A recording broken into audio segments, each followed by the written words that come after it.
What's up, fish tank people? Dustin's Fish Tanks bringing it to you, talking about the new koi I got and how we're adding too many fish to the pond. Gonna show you some fish that I got at the koi show. We'll show you some fish that I got at the koi show. I'm not excited at all about the new fish. Yes, I'm adding way too many fish into the pond. I've got some more good news at the end of this video about the pond and a little bit of bad news. But first, we start down here in the basement because I believe there's all kinds of omens and signs or whatever and symbolism in my life, and I'm still leaning on this rock.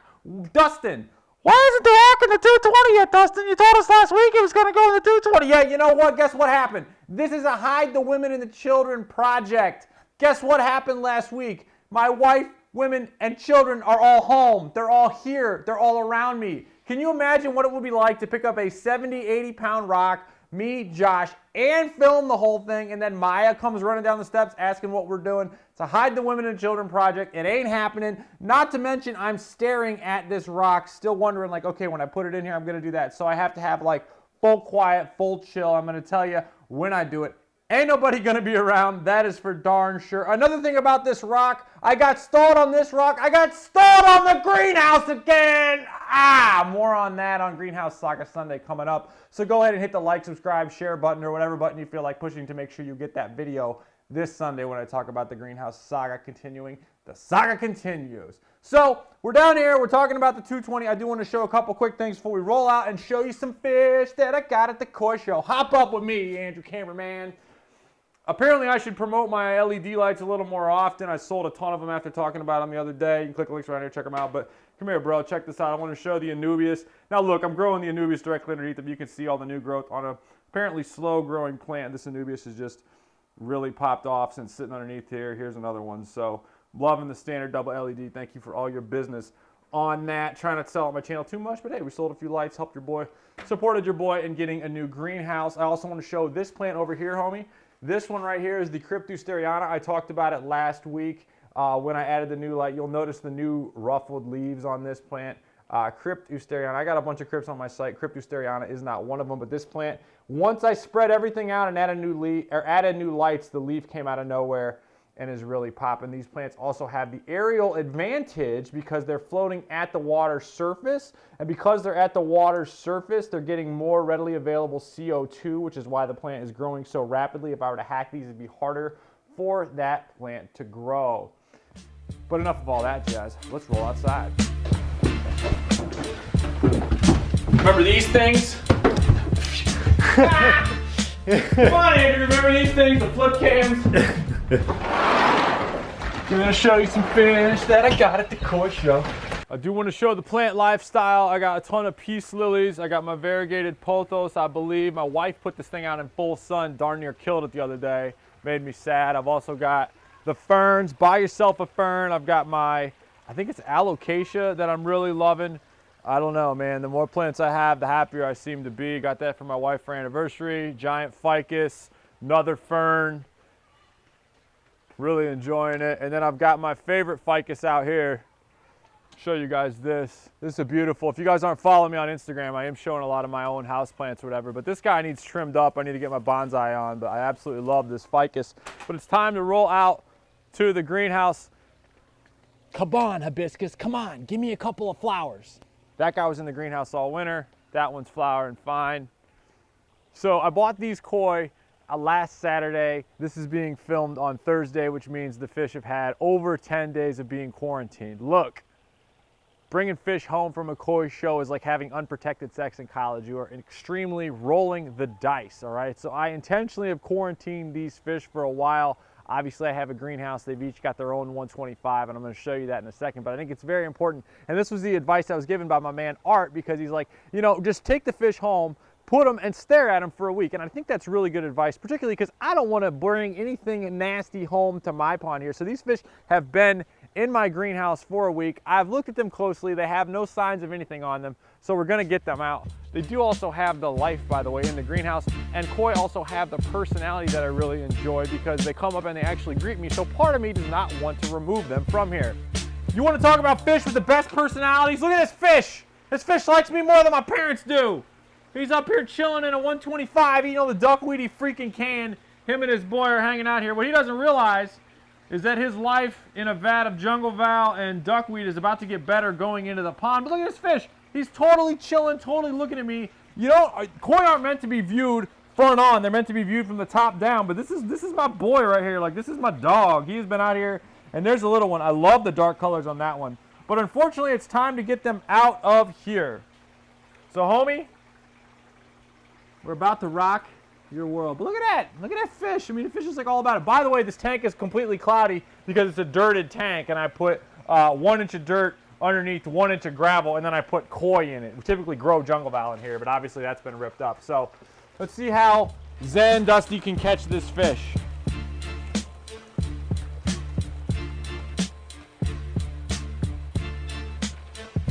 Look at that. See that? That took years of training at Pet Supplies Plus. Now, we take this one guy. We're going to leave him alone in the bag by his chill self. We're going to put some duckweed in the bag with him. His buddy's like, oh my God, where are you going, dog? And we're going to roll out to the pond. Gonna show you some fish that I got at the koi show. We'll show you some fish that I got at the koi show. Absolutely love this fish. And I know he's going overstocked in the pond. And in a minute, I'm going to show you some really great news that also happened in the pond and talk about some bad news. But let's get this guy floating. So obviously, the cool part is when the fish realize there's a new fish coming. So I'm going to take this guy right here, float him in here like this. Koi can handle... I mean, look, they're not sensitive. They're not like discus or whatever, but this guy is a warmer to the top. It's pretty close to the same, but I'm just going to take him, float him in here like this, set this rock here, and as we step back, I want to show you all something that I'm going to do because I'm overstocked. The colors on him, by the way, are going to get even better because he's going to be in full sunlight. So that's going to be a more purple coming through. It looks dark there, but it's actually going to be a more purple, maroonish color, which is the goal. I mean, I set out to get that fish. That's what I'm going to try to do. But I have to show you something that I am going to do while this pond, while these guys are here, and that is I'm going to do a water change. You got to do the work. Got to do the water changes. What I always do is I water all my outside plants with the nasty hose water because there's like plastic in the hose. Or not plastic, I don't know. People say there's bad stuff in the hose, whatever. So I try to use some of that water outside first before I put it in my pond. And then I hit this guy, hit that guy, hit that guy. Just so the water that's been sitting in the actual hose, if there is like plastic or whatever, I don't know. They say that stuff has chemicals off it. I'm not sure. I've never heard of fish with it. But just to be safe, any of the water that's been sitting in the hose, I try to run out a little bit. Then I add it to the pond. I got to tell you, folks, this is the stuff we use. Josh and I use a ton of it. This is from our friends at Fritz. This is the ACCR, this is ammonia, chlorine, and chloramine remover. This stuff is the bomb. It comes in a powder form. I sell this stuff for like 29 bucks on my site. Compare that to a bottle of Prime, which is like, I don't know, 20 bucks. This treats like, I think the equivalent of 3 things of Prime. This treats 15,000 gallons, okay? So we use tons of it. I use it in the powder form. This is the powder. I also sell the liquid, but the powder is more potent. And I use a ton of this stuff. Because then you don't have to worry about it. You know you're protected. When it rains, you can smell the chlorine in your water. So I'm adding a good amount of this here just to be safe. Never have to worry about it. And then what I'm doing here is while this fish is acclimating, I'm doing a nice big water change. How I do the water changes, I've showed this before. If you come around here, you can see this. This is the basket. I absolutely love this. This is from our friends at Aquascape. I got the hornwort that's pulled itself in there, but I flipped this lever down right here. This is the water level of my pond. Hear that? So that's going. So if you come down here, you can see the water's running out there. So I can kind of like stir the pond up while I'm filling it over here. Water's kind of pulling across, and that'll drain. I'm going to drain probably, I don't know, 500 gallons or so. the water coming out of the tap is close enough. The volume of the water is big enough. And I do want to address the haters, because in the words of Taylor Swift, the haters gonna hate, hate, hate, hate, hate, hate. But I'm just gonna shake, shake, shake, shake, shake it off, because everybody that said like, oh my God, Dustin, you're putting too many koi in that pond. What do you think I'm gonna do with the extra koi that I don't want to keep in my home pond? I'm gonna bring them to Greenhouse 2.0 and let them live in a field of jungle fowl. I have a plan. So anyway, addressing people that don't need to be addressed. But that's the plan. I will be getting some of the not so sexy fish out of here at some point. But as you can see, I've got the water running. I got the barefoot popping. It's actually too early in the day in the time of shooting this, but we do have some really, really amazing lilies that do come out. But we're gonna let this run a little bit, and I'm gonna go catch fish number 2 of 3, I should say, from the greenhouse to get him floating as well. So let's go grab another fish. I don't want to jinx myself, but I don't believe that catching the second fish is going to be nearly as easy as the first one. So we got to get him over here. He's coming this way. He's coming right for us. Please note, he's got a very heavenly life, eating nothing but duckweed. I'm gonna, he's over there. All right. Come on, buddies. I've got a smaller bag, smaller, faster fish.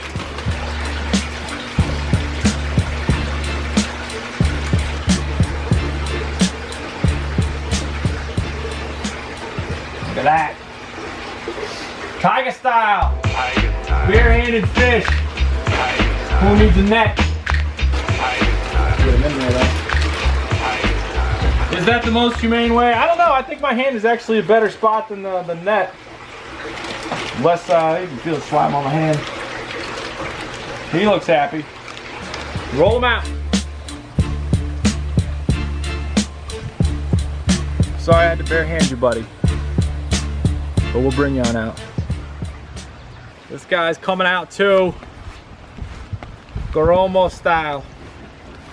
It's got the dark coloration. I'm excited to see this fish in getting full sun, because there's definitely the colors are better when they're in full sun.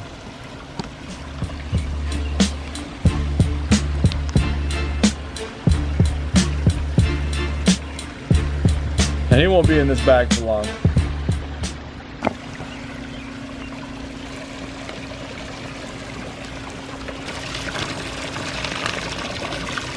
This bad boy right here. All right, so with this fish, this is different, because this was a Goromo from Louisville Koi. I don't know that's how you say it, but whatever. And I bought this fish, and my man Art says this is not a Goromo. So I'm curious, because this is from an American breeder. Those are from the Sakai Fish Farm in Japan. This is an American Goromo, but it does have the darker underneath. So we shall see. Time will tell how this fish will turn out. It certainly doesn't have the colors at this time of the other ones, but this is a little bit of a change. So we'll see how this guy ends up looking in the pond. I'm gonna let this guy float for a while. Don't ask me why he got a bigger bag and the other guy's got small ones. So these fish have actually never met.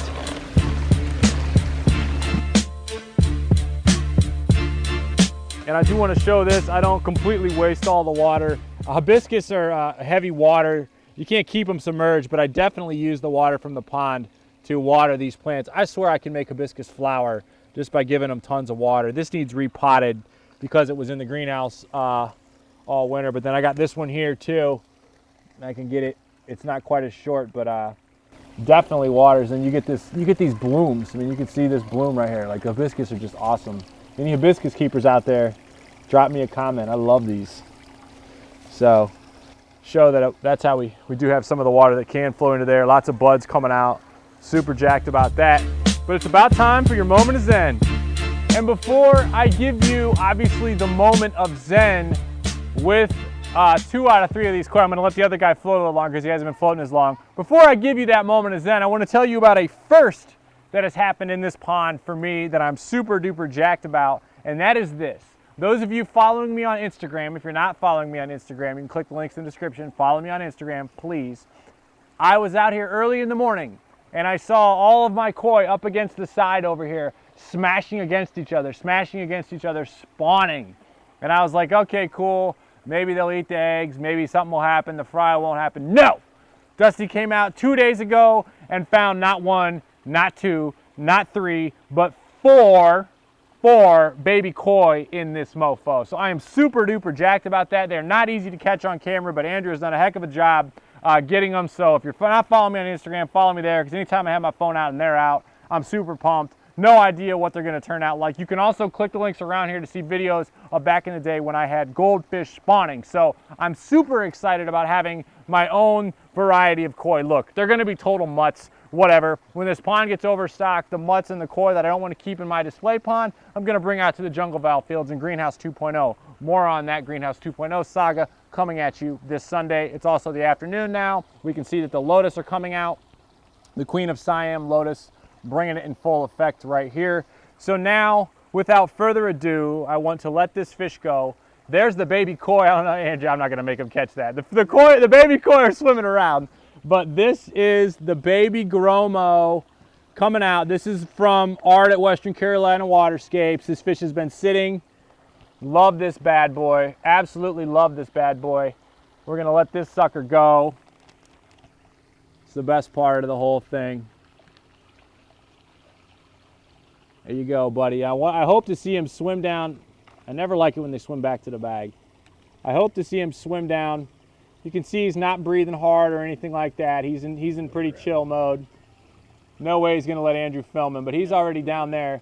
Now the question becomes, how soon is he going to unite with the clan? Clan in the front, let your feet stomp, sorry. We'll go here, and then we're going to let this guy go. The Coloback Gromo is going to stay for a while. But we're going to let this guy go as well. So this guy's coming. You're getting that shot? All right. So here we'll let this guy go. Note, I'm not concerned about the duckweed. Let this dude go because I got a skimmer. And there's that guy. Oh, baby. Loving it. So I hope you're enjoying this pond. Everybody said it was overstocked. I got too many fish, but I'm not worried about it because at Greenhouse 2.0, obviously we're going to have another pond. Do me a favor, hit the like button, subscribe button, share button. Drop me a comment on the way you think this koi pond is going. I know it's overstocked, but we're going to talk about Greenhouse 2.0. The Greenhouse saga continues this Sunday. Hit the subscribe button and tank on, everybody. Later.